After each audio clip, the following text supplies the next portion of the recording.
Yeah, just about to head off down down this track down here, and or make a new track anyway in my own little spot, to check the edge of a couple of creeks down here. Found the spot quite a few years ago, and there's quite a bit of deer sign there. I haven't been in there for quite a long time, so the game bar on board this time, haven't forgotten it. Yeah, so give this thing a go today. I'll sort of set it up for the right height for what I want.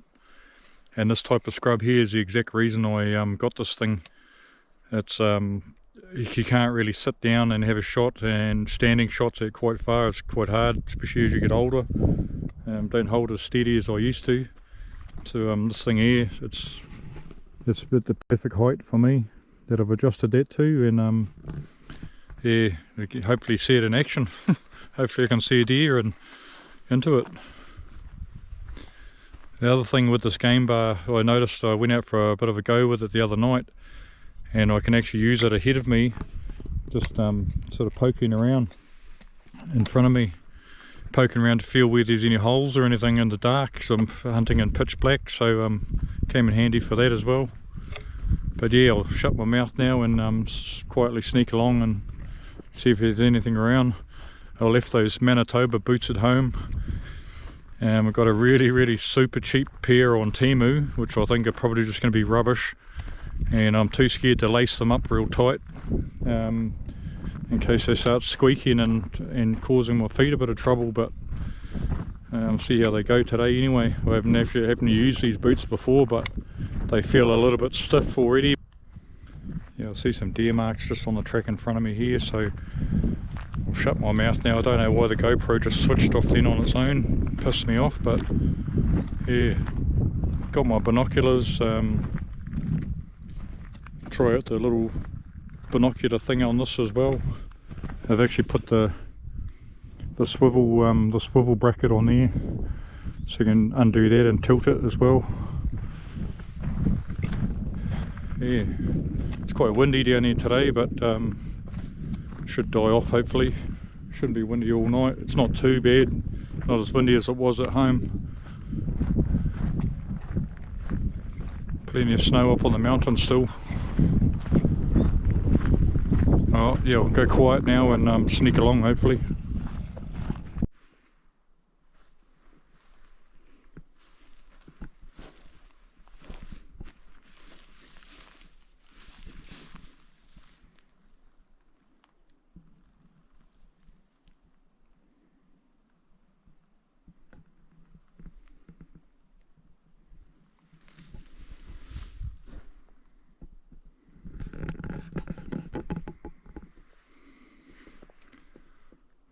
It's pretty handy to be able to just have it balancing on there like that if you just wanted to keep it lined up on somewhere. Pretty cool, you can just sit it on there like that. Yeah, I'll carry on now. The wind's swirling all over the place. It's going to be a bit annoying, but I'll keep going. I haven't seen any deer marks down here yet, but there'll be some around somewhere. There's a bit of spring growth, new little shoots of grass coming out, so there'll be something around. The sun's just sort of starting to head down now, so yeah, fingers crossed something's out. There'll be a few people trying to recognise where I am from the background and from the type of bush, but obviously Desert Road is usually my favourite spot for Sika.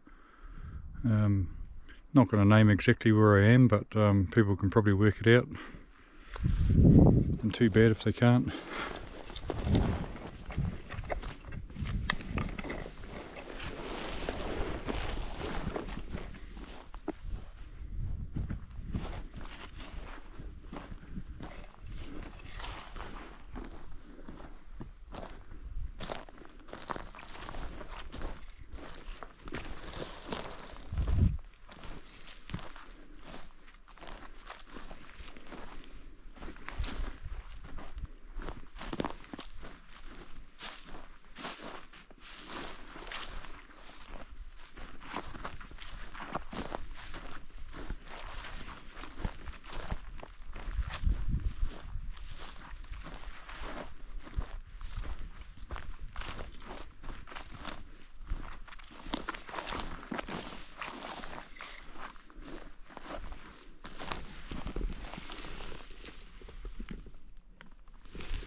Bit of old stuff there.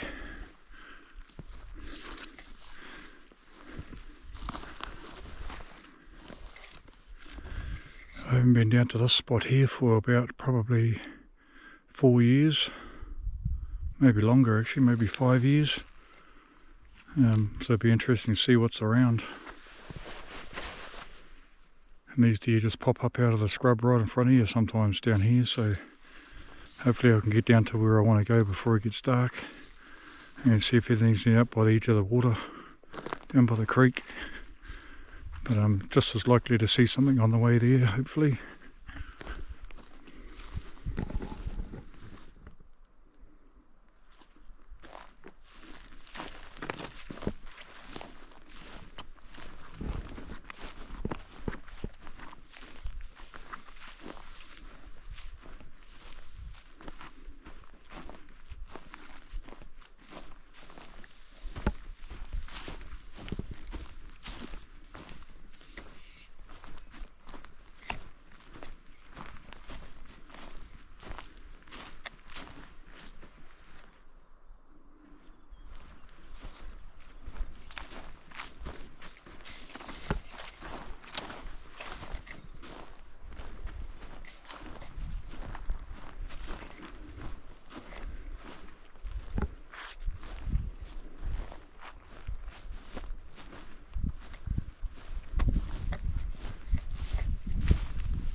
Yeah, like I was saying earlier, the scrub here, it's a lot of it's at chest height, sort of up to about here, which is good for if you're trying to stalk up on something. But if you're going to try and have a shot, you want to try and get the rifle above that. Obviously, that's where this thing comes in.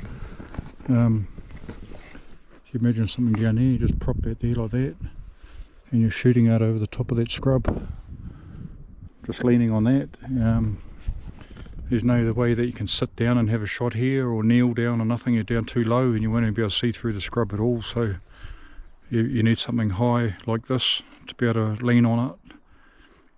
I have tried leaning on scrub before, but then the scrub blocks a view of the scope as well, so that's a bit of a nuisance.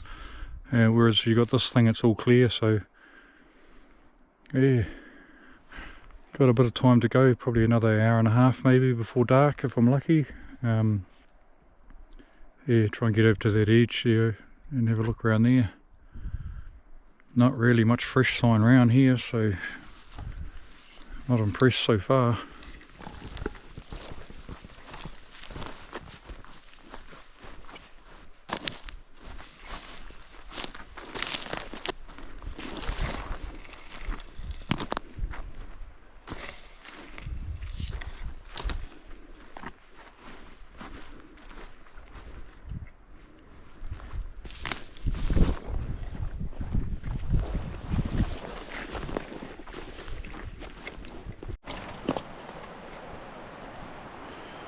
Just about down to the creek.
See across that other face over there, there's quite a few deer trails coming and going up and down those banks. And I had pretty good success there years ago when I was here. I'm just going to carry on along this top edge up here. The wind's in my favour, and you don't have to be too quiet going along here either because of the noise of the stream. So I'll just keep going along this top edge and keep checking across the other side there, see if anything pops out. It's starting to get into prime time now.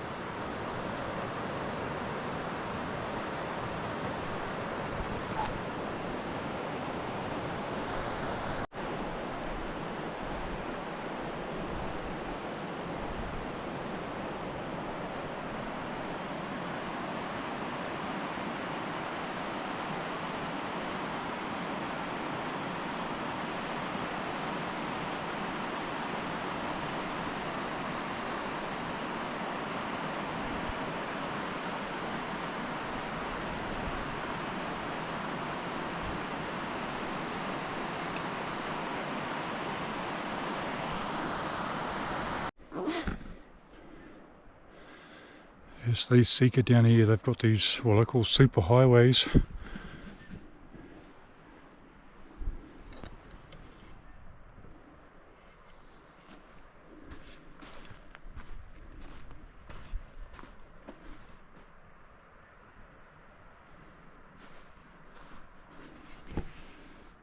Fork there.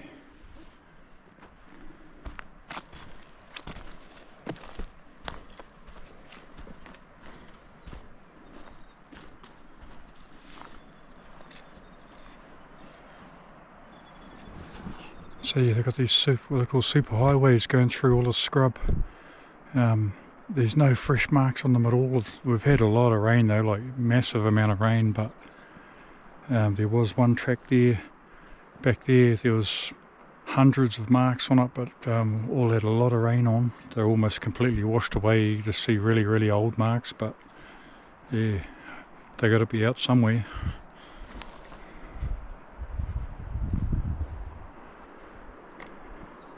It's not as easy to see down in that gorge as I remember it, so I might actually stick to this top stuff up here and just sneak along quietly, see what pops up.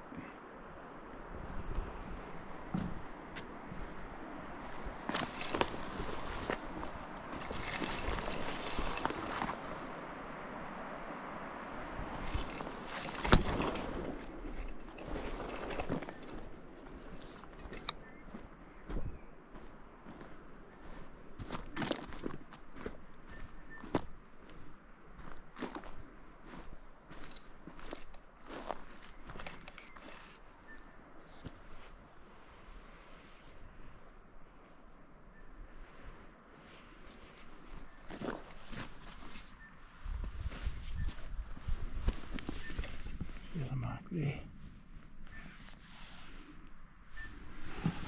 So yeah, that one's fairly fresh.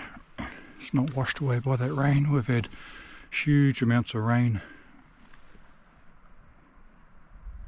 Yeah, some pretty fresh marks there, so I won't carry my gun over my shoulder like this in case it just pops up straight away.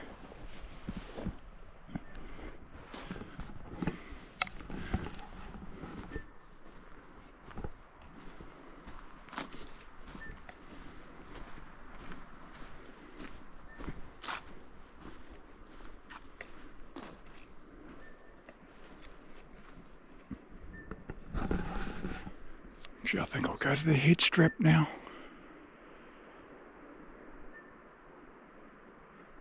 Walk along with that head strap. So I've got my hands free.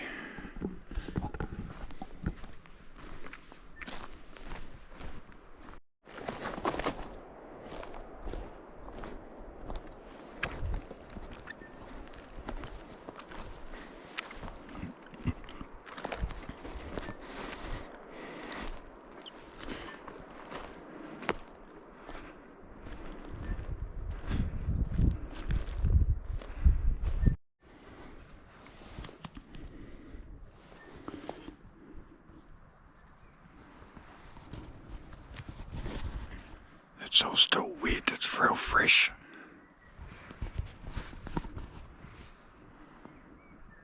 Antlers must be getting itchy, so it's rubbed them off. like rubbing that.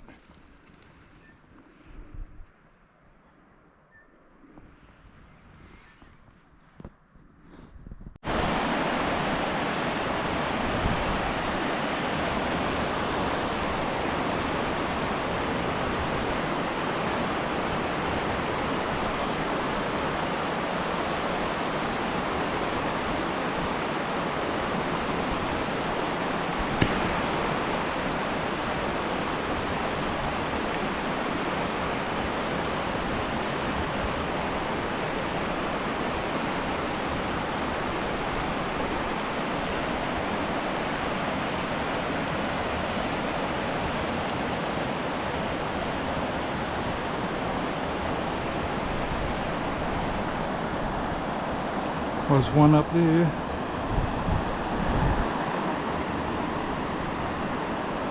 The wind's blown straight up there and I think it's winded me and bolted. Wasn't going to be an easy shot anyway, as it's in a thick scrub and it's actually quite hard to see with the scope. Only got a quick glimpse of it. Never mind. Might see something on the way back anyway.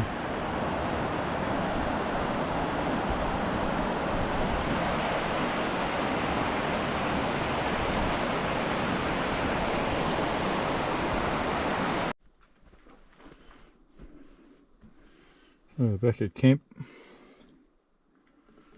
Just gonna grab my gas cooker and stuff, and we'll see. Pitch black outside. Yeah, so those lights work pretty good in here now. More than bright enough. So I'm just going to grab my gas cooker and stuff and get set up and have some to eat. Yeah, bit of a walk out there. I only seen that one deer, and it was quite far back in the scrub and on the other side of that river too. I didn't feel like crossing that river just before dark, so would have been actually quite hard to find it in that scrub. If I had shot it as well, it would have taken a bit of effort to try and find that. So yeah, so I have something to eat and then set up the bed and get ready for a snooze, and good luck in the morning. Hopefully give it another go. Still trying to get some jaws for that Stoney Creek competition. It's coming up, so it's about 4 weeks actually, for 4 weeks from today, to get the jaws in there, and as many as you can. And then 19th I think is a cut-off date, and then the prize giving is the 22nd if my memory's right. I'll have to recheck that or double check that, but yeah, try and clock up a few jaws before then hopefully. Wasn't a hell of a lot of sign in there, so I'll probably go to plan B tomorrow morning. The good thing about this pod too, you don't have to, there's sort of no setup really on the top, you know, you don't have to fold it up or whatever, you just shut the door and you can drive to the next spot. So there's a pretty good chance that I might drive to the next spot in the middle of the night or really early hours of the morning. Yeah, and then go for a stalk somewhere and see what's around. Yeah.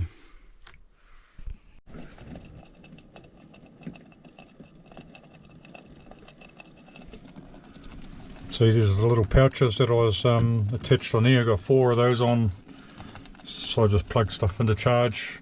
Might end up putting a little bit of a shelf on there maybe as well for sticking stuff on there to charge, just in that corner. I haven't decided yet, so I got 4 of those little pouches, and 5 lights in here. And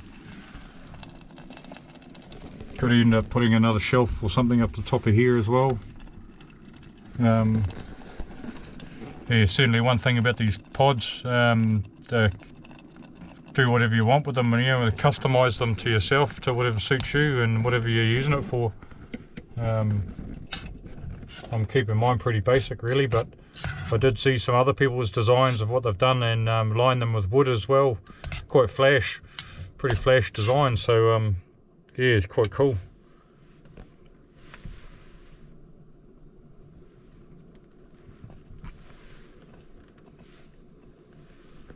The size of that. Just about winning me baked beans. Add a bit of crunch in there.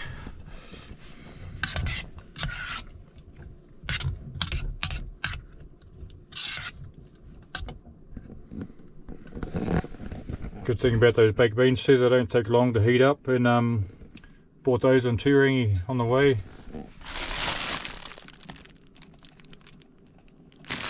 They're quite nice. So I had one of those when I started walking. It was quite nice and quite fresh. So yeah, looking forward to a good snooze tonight. I've actually bought a king single duvet as well, so I'll put the foam mattress down and then have that Timu mattress / duvet on the top of that, and then the other duvet as a cover over the top. Be pretty warm. It's actually starting to cool off a bit out here now. There's still heaps of snow up the mountain up here, so it's still pretty nippy around, but yeah, I'll certainly be warm in here. It's one thing about this pod too, it really keeps the wind off you, a lot more so than the tent, I've noticed. Yeah, pretty good. Still a little bit of a breeze around tonight. It's not as windy as I thought it would be, but it's still a little bit of a breeze, so yeah, it's all good. Oh, dinner time. So yeah, just back home now. Had a bit of a stuff up with the GoPro. I took the wrong batteries for this GoPro. I've got the Hero 13 that I had down Desert Road, and but yeah, this is the result anyway. Got 3 deer in here. Another one there. And another one down there. So yeah, 5 deer in total. It was a pretty good haul. Bit of excitement. One stag. He actually he'd already dropped one antler, and he dropped this one off just when I shot him. He fell over, and that just knocked down on the ground there. Bit of a skinny little bloody antler. It'd make a good little back scratcher actually. But yeah, so chuck those 3 in the middle of the pod there, and I'll just drag those out now and give it a hose out. Job done.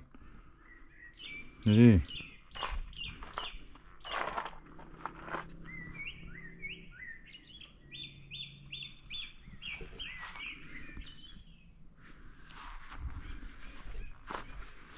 Sorted.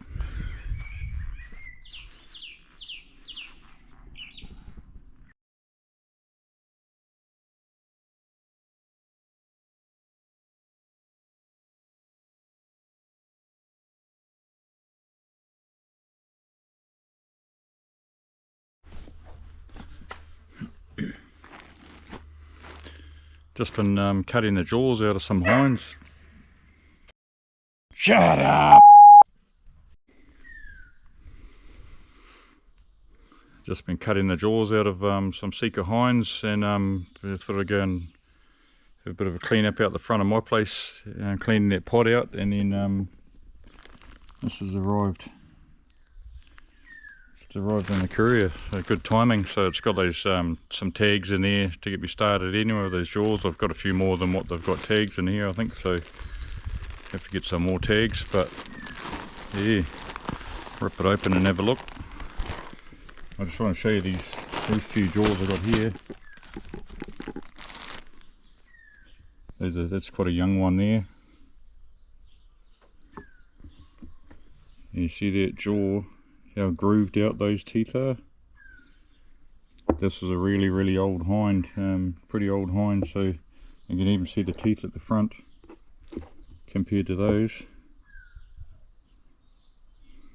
Those are really worn down at the front. These ones are just only a young one as well. That one there's a young one.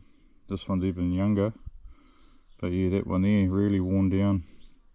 Those teeth there are pretty hammered. That's what they're supposed to be like when they're younger. So and she was not pregnant either, that old hind. She had a massive guts on her.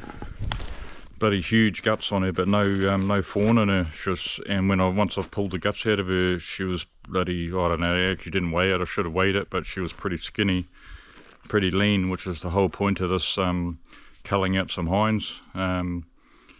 Actually got 5 deer on that hunt, and obviously 3 hinds, 1 spiker and 1 stag. And 1 stag, he dropped an antler off. He'd already cast one, and then he dropped one off just when I shot him. So yeah, I'll just open this pack up and have a look and see what I got. Yeah, so I'm just going to have a quick run through that Stoney Creek pack that's turned up for the competition, which is a 2025 spring Sika hind hunt competition.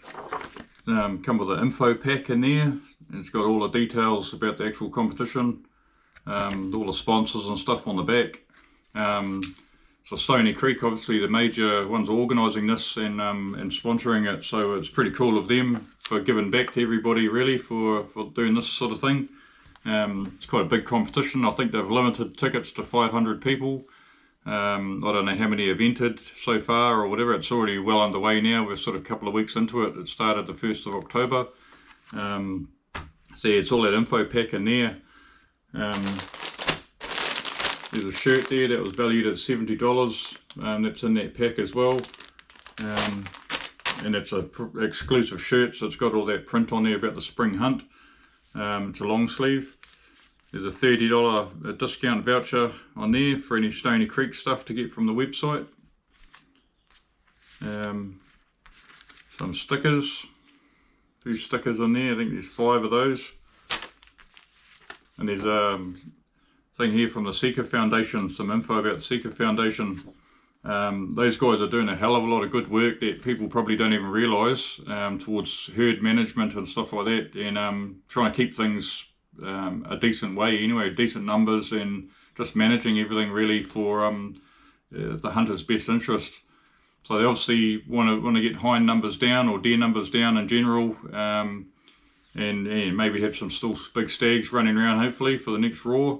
But yeah, the hind numbers have got to come down, so that's what this competition's all about, trying to thin them out a bit and get an idea of population and who's hunting where and all that sort of stuff. So yeah, info on Sika Foundation and what their benefits are. Actually, there's discounts for flights, for management hunts, and insurance cover. $2 million for public liability insurance, and forest and rural fire, $1 million insurance, all that sort of stuff. Avian aversion training for dogs, you get a 50% discount for that. Yeah, so and they do a hell of a lot of predator trapping and stuff. So if you see those blue ducks and that running around, there's actually probably more blue ducks around than what people think, especially Doc. I see them up Te Raupunga and Puriura, and I've spoken to Doc staff that said, no, there's none there, but I've seen them there and taken photos of them, so I know they're there. But yeah, so there's that lot. 2 of these clips come in handy for when you're at packing your stuff around and you want to clip something onto it and that. You can just attach that onto your backpacks or whatever, or even off your belt. A couple of those in there.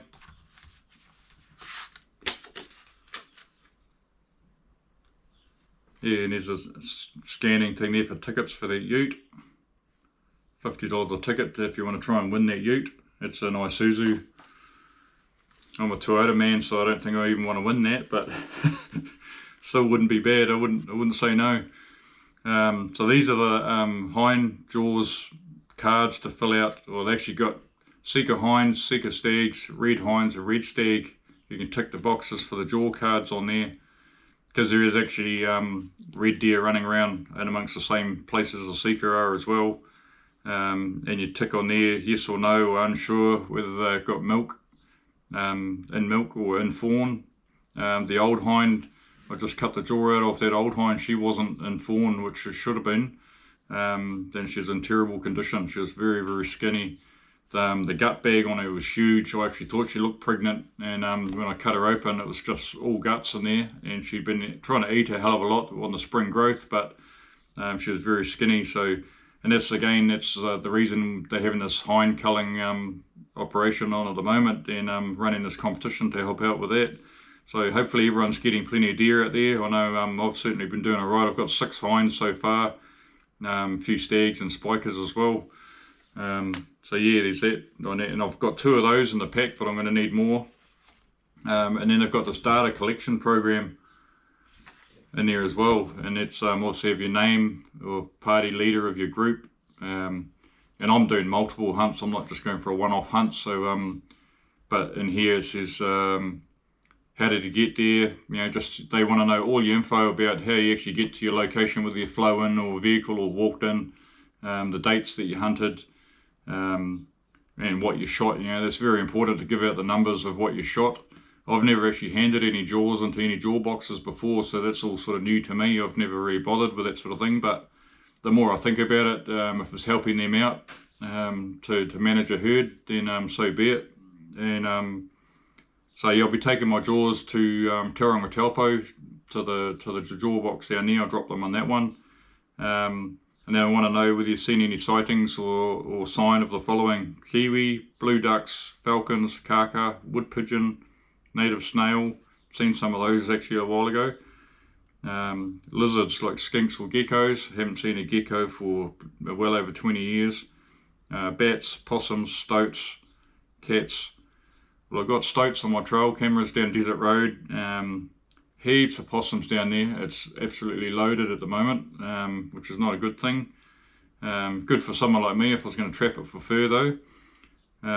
But yeah, so that's a bit of an gathering information for them really, to help with managing things too.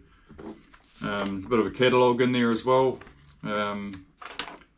Yeah, spring stuff, clothing, tents. Yeah, it's a Stoney Creek catalogue. Keep you busy for 10 minutes reading that. Kids colouring competition, and I'm a bit too old to be filling this out or colouring that in, but if I was a kid I would. But yeah, so I got 2 of these cards anyway, and I'll attach these. I've got little zip locks to put them onto those jaws, and I'll chuck them in the freezer for now until I get down to the next hunt, and then I'll chuck them in the jaw box on the way down. Yeah, get into it.